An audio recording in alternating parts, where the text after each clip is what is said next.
कांग्रेस अध्यक्ष मल्लिकार्जुन खड़गे का बयान, कहा देश भर में चल रही है इंडिया गठबंधन की लहर, कहा 4 जून को बीजेपी की विदाई तय।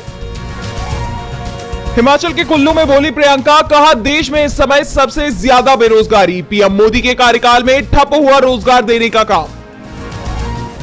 प्रियंका का बीजेपी पर हमला, बोली नोटबंदी और जीएसटी से कामकाज हुआ ठप, मोदी सरकार को बदलने की कही बात।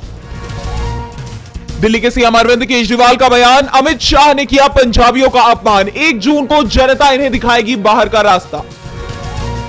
पंजाब में गरजे केजरीवाल, कहा बीजेपी के पास मेरे खिलाफ नहीं है कोई सबूत, मेरे प्रचार करने से इनकी सीटें कम होने का था डर, इसलिए मुझे डाला जेल में। कांग्रेस नेता और राज्यसभा सांसद प्रमोद तिवारी का बयान, कहा इंडिया गठबंधन अकेले नहीं लड़ रहा है चुनाव, जनता दे रही है साथ, किया 4 जून को सत्ता परिवर्तन का दावा।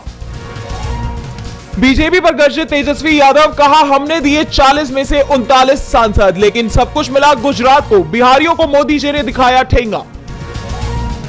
सपा प्रमुख अखिलेश यादव का बयान, कहा 7वां चरण भाजपा के लिए होगा नकारात्मक, भाजपा का समापन समारोह जय जनता के लगाए नारे।